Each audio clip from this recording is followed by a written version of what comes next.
जी, अब मैं पोलिनोमियल की डेफिनेशन में जो वर्डिंग है उनको समझने से पहले एक मैं एग्जांपल लिखता हूँ। 3x square plus 9x। अब ये जितनी बातें करनी है ये एमसीक्यूज के लिए आपने याद रखनी है, अल्लाह ना करे एमसीक्यूज आ जाए तो आपको पता हो। ठीक हो गया? चलो, पहला तो सवाल, ये पोलिनोमियल है? जी है, क्योंकि इसमें वेरिएबल के पावर पॉजिटिव है, फ्रैक्शन में नहीं है। याद रखिएगा, एक पोलिनोमियल में जो हाईएस्ट पावर वाला वेरिएबल आता है ना, हाईएस्ट पावर वाला वेरिएबल होता है, इसकी पावर को एन से रिप्रेजेंट करते हैं। किससे रिप्रेजेंट करते हैं? एन से। ओहो, चल रहा भाई, एन से रिप्रेजेंट करते हैं। ठीक है, और इसको कहते हैं डिग्री ऑफ पोलिनोमियल। पोलिनोमियल में जो हाईएस्ट पावर आती है उसे क्या कहते हैं? Degree power of polynomial. ये समझ ले कि इस, चल ये भी बात बाद में करता हूँ। तो हाईएस्ट पावर को क्या कहेंगे? डिग्री ऑफ पोलिनोमियल कहेंगे, डिग्री ऑफ पोलिनोमियल। और उसको किससे रिप्रेजेंट करते हैं? एन से रिप्रेजेंट करते हैं। ये जो हाईएस्ट पावर वाला वेरिएबल x2, इसके साथ जो कोफिशिएंट आता है ना, इसे ए एन कहते हैं। ए एन नीचे लिखते हैं, बस रिप्रेजेंटेशन है। और इसे कहते हैं लीडिंग कोफिशिएंट। इसे क्या कहते हैं? लीडिंग कोफिशिएंट कहते हैं। ये एमसीक्यूज आ सकते हैं, मैं आपको दिखाता हूँ कहाँ पर लिखे होंगे। लीडिंग कोफिशिएंट कहेंगे। डन जी। तो ये बस आपने दो तीन बातें अहम याद रखनी है एमसीक्यूज के लिए। अब आए, इनको पहले पढ़ लेते हैं, फिर डिग्री ऑफ पोलिनोमियल पर मजीद डिस्कशन करेंगे। इसी पैराग्राफ जितना मार्कर उतना कर लेगा। इसके ऊपर ना ये वाली एग्जांपल, इसी पैराग्राफ के ऊपर ये एग्जांपल लिखें और ऐसे प्रेजेंट करें ताकि आपको याद रहे। ये करने की जरूरत नहीं, इसको काटा मारे। जी में भी तकलीफ होती है बच्चों को भी, जब आनी नहीं है तो क्यों हमने इसको इतना करना है। ये इंपॉर्टेंट पैराग्राफ है जी। Where n the highest power x, वो जो एक्स की हाईएस्ट पावर आ रही है उसको किससे रिप्रेजेंट किया है हमने? एन से। और हमारे एग्जांपल में एन की वैल्यू क्या थी? 2 थी। ठीक हो गया?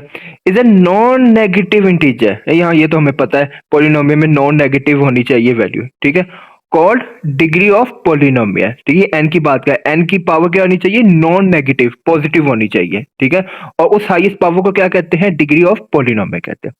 और जो हाईएस्ट पावर वाले वेरिएबल के साथ कोफिशिएंट आता है उसे क्या कहते हैं? ए एन कहते हैं। वो एक रियल नंबर होता है। ये इतनी अहम बात नहीं है, ये सिर्फ इतनी बात है कि उसके कोफिशिएंट को ए एन से रिप्रेजेंट करते हैं।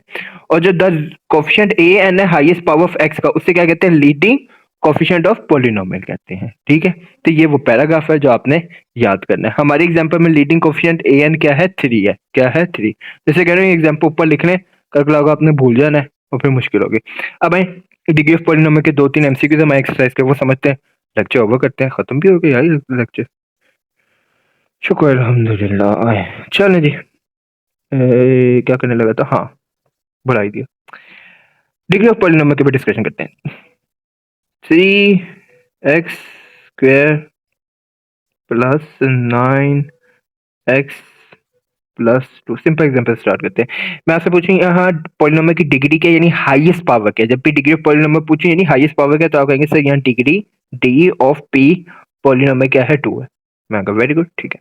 एक और एग्जांपल देखते हैं। 4x cube. होती ना ऐसे गेम में, पहले हाईएस्ट इजी लेवल, फिर मीडियम, ये मीडियम एग्जांपल आ गया, फिर इसके बाद हार्ड लेवल आएगा और फिर आ जाएगा इम्पॉसिबल, मिशन इम्पॉसिबल। अच्छा, चल जी। मैं आपसे पूछूं ये जो पॉलिनोमियल है इसमें हाईएस्ट पावर क्या था? आप कहेंगे सर 3 है। ठीक है, तो मैं कह दूंगा डिग्री ऑफ पॉलिनोमियल, यहाँ डिग्री ऑफ पॉलिनोमियल क्या है? 3 है। Very good. चलो अब आ गया hard level. 2x4 plus 9x square y plus 3। अच्छा, अब मेरा आपसे यहाँ पर, चलिए यहाँ 2 लिख लेते हैं, तो क्या 3। मेरा आपसे सवाल, यहाँ हाईएस्ट पावर क्या है? आधी अवाम ने कह दिया होगा यहाँ हाईएस्ट पावर 4 है। गलत। अब ये जो मैं बात करने लगा ना, ये सिर्फ डिग्री ऑफ पोलिनोमियल को देखने का असूल है, वरना ये कतम बात कहीं पर भी सही नहीं है। ये किसी मैं स्कूल असूल सिखाने लगा हूँ डिग्री ऑफ पोलिनोमियल के। वो क्या कहता है? डिग्री ऑफ पोलिनोमियल कहता है, देखें आपको एक तो असूल पता होना चाहिए, अगर दो वेरिएबल मल्टीप्लाई हो रहे हो तो उनको एक सिंगल वैल्यू कंसीडर करते हैं। उनको क्या कंसीडर करते हैं? Single value. Degree of polynomial एतराज उठाया, जब वो सिंगल वैल्यू कंसीडर होती है तो इनके डिग्री को भी सिंगल होना चाहिए, यानी इनकी डिग्री को फॉर्म को सिंगल फॉर्म में लिखें। 3 में 2 को ऐड करें, दोनों डिग्री को, क्या बनता है? 5। शुरू में डिग्री क्या है? 4। अब सोच के होता है यहाँ हाईएस्ट पावर डिग्री क्या आ रही है? 5 आ रही है। हालांकि ये सूल गलत है, कभी भी डिफरेंट बेस वालों की पावर ऐड नहीं होती, लेकिन ये सूल किसके लिए याद रखना है? डिग्री ऑफ पॉलिनोमियल चेक करने के